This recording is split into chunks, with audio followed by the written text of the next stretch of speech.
Hi, I'm Rob. And I'm Rob. And this is Ask Rob and Rob.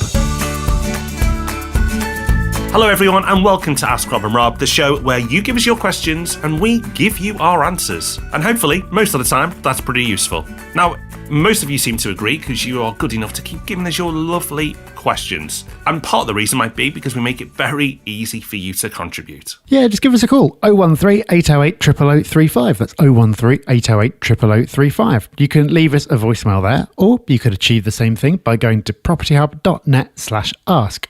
Dead easy, send your question in and follow in the fine footsteps of Nancy. Hi, Rob and Rob. I absolutely love your podcast. I only discovered it in January and I'm hooked ever since.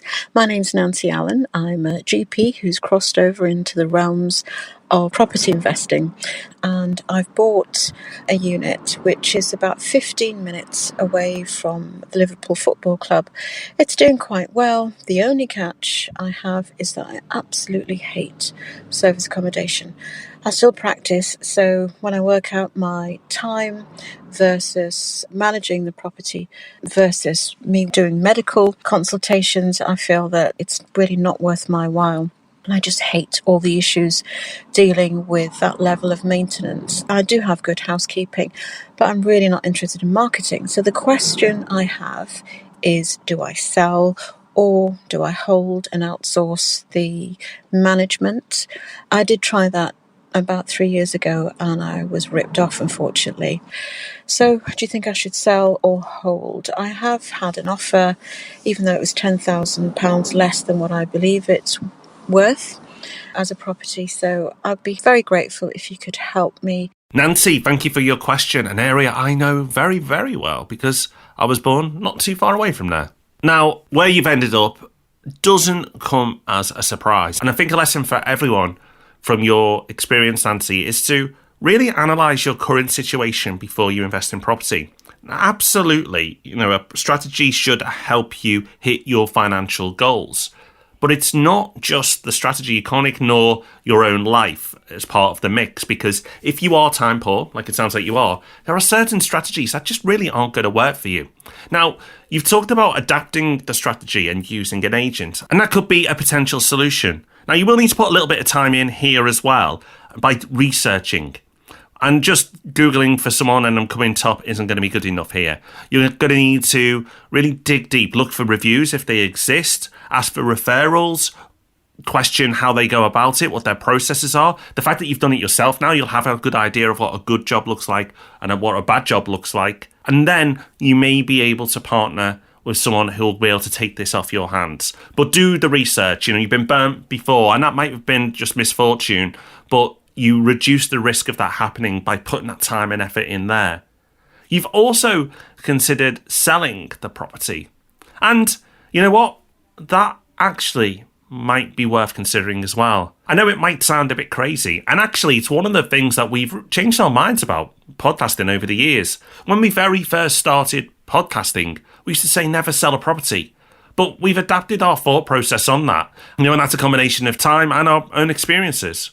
So don't feel bad about, adapting strategies. Don't push on and trudge on with this approach if it's just not worth it. And it sounds like even though the returns might be a little bit better than, say, a traditional vanilla buy-to-let, the amount of extra isn't worth the effort that you're having to put in. So if you can find another investment opportunity, it's just going to be a little bit more boring, but won't require your time and attention, then it might be worth doing as well. What you can't do is carry on as you are. So your first protocol will probably be to research your area and to research service accommodation management companies to see if you can find one that gives you confidence that they're going to do a good job.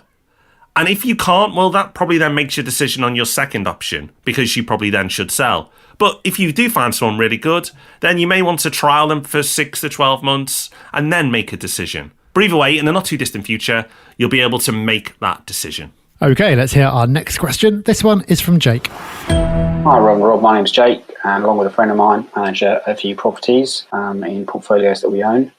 We're looking at the new EICR rules that come into force as of July 1st, and no matter which way we look at it, one way or another, pretty much all the properties we've got, whether they've got existing EICRs done in recent years or they don't have, it looks like you need to get a new one done by July the 1st if you want to be absolutely sure of being able to comply with all aspects of the regulations. Is that your understanding? And if not, what do you see as the nuances of the regulations? Your thoughts, very welcome. Thank you for that question, Jake. And it has been a bit confusing the way this has come in. There's been a few mixed messages around the way that this has been brought in. So for everyone else listening, to clarify, this is only for England at the moment. And this is around regulations where every property is going to need to have an electrical certificate in the same way that every property with gas needs to have a gas certificate. These regulations came in at the start of June, and they say that for any tenancy starting from the start of July, any new tenancy, you need to have an electrical inspection report to give to your tenant before they move in. That's only for new tenancies, but by the 1st of April next year, 2021, that will need to be in place for existing tenancies as well. So you've got nearly a year to put that in place for all the tenancies that you've currently got active. Now, Jake, your question is around whether existing reports are still valid. And this is a point that there was some confusion over, but I've got some guidance that I dug out for you earlier from the National Landlords Association, which says that it's been confirmed that any reports that are less than 5 years old will still be considered valid. The reason that there was confusion around that point is that the electrical guidelines have been updated to a new edition recently, so people weren't sure if old editions would still apply. But that guidance to me seems pretty clear. As long as you've got a certificate from within the last 5 years and it's not saying that any work needs to be done, you're okay. So sounds like good news for you. What a bright spark you are, Rob. Well, thank you, Nancy. Thank you, Jake. We appreciate your questions. And we'll appreciate it if you all turn up on Thursday when we've got the Property Podcast back. And yes, we will be back with another Ask next Tuesday. So until then, everyone, take care, have fun. Bye-bye. Bye-bye.